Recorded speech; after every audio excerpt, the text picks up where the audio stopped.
नमस्कार। अभी 2-3 दिन पहले केंद्र सरकार ने सीए का कानून पास किया था। कल मैंने एक प्रेस कॉन्फ्रेंस करके ये समझाया कि सीए कैसे देश के लिए बेहद खतरनाक कानून है और इसे वापस लिया जाना चाहिए। आज सुबह माननीय गृह मंत्री श्री अमित शाह जी ने, जो कल मैंने प्रेस कॉन्फ्रेंस की थी उसके ऊपर उन्होंने बयान जारी किया है, उसी का जवाब देने के लिए मैं आज आपसे मुखातिब हो रहा हूं। मैंने उनका बयान सुना, माननीय गृह मंत्री जी का। अपने पूरे बयान में जो प्रश्न मैंने कल उठाए थे उसका किसी भी एक भी प्रश्न का उन्होंने जवाब नहीं दिया। उन्होंने केवल मुझे गाली गलौज किया है, केजरीवाल भ्रष्ट है, केजरीवाल ये है, केजरीवाल ऐसा है, केजरीवाल वैसा है। मुझे छोड़ दीजिए, मैं इंपॉर्टेंट नहीं हूं, देश इंपॉर्टेंट है। देश के 140 करोड़ लोग इंपॉर्टेंट हैं, उनकी बात करते हैं। मैं आपसे पूछना चाहता हूं कि आज हम पूरा देश मिलके, सारी सरकारें मिलके अपने देश के बच्चों को रोजगार देने में असमर्थ हैं। जो इतनी भारी संख्या में बाहर से आप पाकिस्तान, बांग्लादेश के लोगों को हमारे देश में लाके बसाना चाहते हो, उनको नौकरियां कहां से दोगे? उनके लिए नौकरियां कहां से आएंगी? पहले अपने बच्चों के लिए तो नौकरी का इंतजाम कर लो। ये मेरा कल मूल प्रश्न था। उनके लिए घर कहां से आएंगे जो आप इतनी बड़ी संख्या में पाकिस्तान से, बांग्लादेश से लोगों को लाके अपने देश में बसाना चाहते हो, माइग्रेशन करवाना चाहते हो? वो उनके लिए घर, उनके लिए नौकरियां, उनके लिए संसाधन कहां से आएंगे? अपने देश में इतनी गरीबी है, अपने देश में ऑलरेडी लोगों के पास नौकरियां नहीं है, घर नहीं है, उनको कहां से लाके बसाओगे? आजादी के बाद काफी बड़े स्तर के ऊपर माइग्रेशन हुआ था। बहुत सारे लोग भारत से पाकिस्तान और बांग्लादेश गए थे और बहुत सारे लोग वहां से इधर आए थे। अब जो ये माइग्रेशन इस सीए की वजह से होने वाला है, ये उससे कहीं ज्यादा बड़ा माइग्रेशन होने वाला है। पाकिस्तान, बांग्लादेश, अफगानिस्तान, इनका कहना है कि सीए के तहत इनके अल्पसंख्यक जो हैं वो अगर भारत में आके रहना चाहेंगे तो उन्हें उस बात की मंजूरी दी जाएगी, उन्हें हमारे भारत की नागरिकता दे दी जाएगी। इन तीनों देशों में मिलाके लगभग 2.5 से 3 करोड़ अल्पसंख्यक रहते हैं। पाकिस्तान, बांग्लादेश और अफगानिस्तान में मिलाके लगभग 2.5 से 3 करोड़ अल्पसंख्यक रहते हैं। वहां बहुत गरीबी है, उनके पास रोजगार नहीं है। भारत में आना और भारत की नागरिकता मिलना उनके लिए तो बहुत बड़े सपने की तरह है। और अगर हमने भारत के दरवाजे खोल दिए, इतनी बड़ी संख्या में लोग आने वाले हैं जिसकी हम कल्पना भी नहीं कर सकते। इन 2.5-3 करोड़ लोगों में से अगर 1-1.5 करोड़ लोग भी आ गए तो कहां बसाया जाएगा उनको? क्या करेंगे उनका? ये मेरा प्रश्न था माननीय गृह मंत्री जी, जिसका जवाब आपने नहीं दिया। आपका यह कहना है कि 2014 से पहले के लोगों को, जो आ चुके 2014 से पहले, उनको बसाया जाएगा। मैं आपसे पूछना चाहता हूं, 2014 के बाद आना बंद हो गया? 2014 के बाद भी आ रहे हैं, अभी तक आ रहे हैं, रोज आ रहे हैं। तो अभी तक 2000 जो इलीगल माइग्रेंट आते थे, जो घुसपैठिए हमारे देश के अंदर आते थे, वो डरते थे कि अगर आ गए तो हमें निकाल देंगे, हमें पकड़ लेंगे, हमें जेल में डाल देंगे। उन्हें डर रहता था क्योंकि वो इलीगल थे। अब आप ये कानून लाके उनको लीगल बना रहे हो, अब उनका डर खत्म हो जाएगा। पूरे तीनों देशों के अंदर अब मैसेज ये है कि भारत सरकार अब जो है इन तीनों देशों के घुसपैठियों को लीगल करने जा रही है।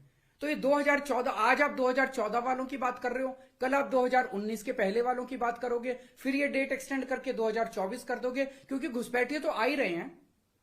आपने रोहिंग्यों की बात की, ये तो आप ही के टाइम में आए थे, ये तो 2014 के बाद आए हैं सारे रोहिंग्ये।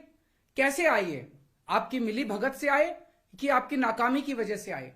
पूरे देश में कहां कहां आपने रोहिंग्यों को बसा रखा है? तो जो इतने एक तरह से दरवाजा जो खोल रहे हो, इनको जो लीगल बना रहे हो, ये देश के लिए बहुत खतरनाक है। और इतनी भारी संख्या में इसके बाद घुसपैठिए आने वाले हैं जिसकी हम कल्पना भी नहीं कर सकते।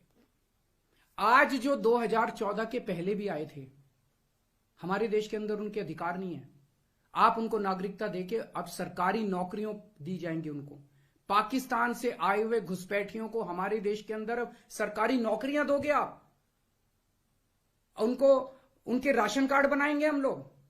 आज दिल्ली के अंदर 72 लाख लोगों के राशन कार्ड हैं, वो कम पड़ते हैं। हम बार बार केंद्र सरकार को लिखते हैं, भाई हमारे दिल्ली के अंदर गरीब ज्यादा है, राशन कार्ड बढ़ाने की इजाजत दो। उनके राशन कार्ड बढ़ाने की इजाजत नहीं देते और पाकिस्तान से लाके उनके राशन कार्ड बनाओगे आप, पाकिस्तान और बांग्लादेश के लोगों के। ये तो सही नहीं है।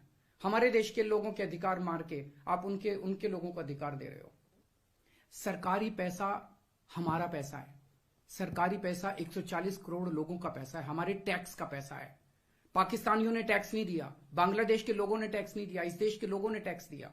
इस देश के लोगों के टैक्स का पैसा आप पाकिस्तान और बांग्लादेश के लोगों को यहां लाके उनको बसाने में खर्च करना चाहते हो। यह मंजूर नहीं है इस देश के लोगों को। कृपया इसको, मैं पूरी विनम्रता के साथ बोल रहा हूं कि कृपया इसको समझने की कोशिश कीजिए।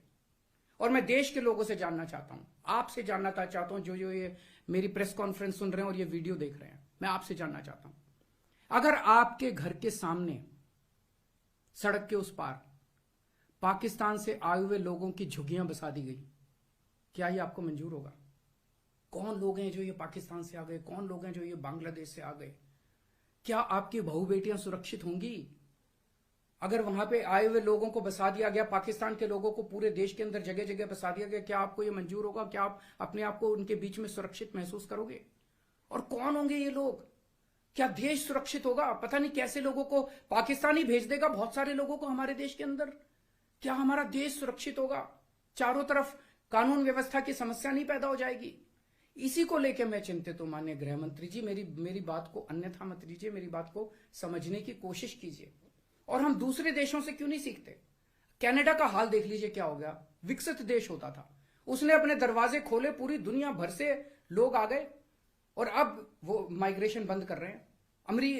लंदन, इसका यूके का हाल देख लीजिए, क्या हो गया। पूरे दुनिया के अंदर आज सारे देश बाहर से आने वाले इमिग्रेंट्स को रोकते हैं और आप दरवाजे खोल रहे हो सबके लिए कि सारे दुनिया के गरीब यहां, पाकिस्तान बांग्लादेश के गरीब सारे आके यहां बस जाएं। हमारे गरीबों की चिंता फिर कौन करेगा?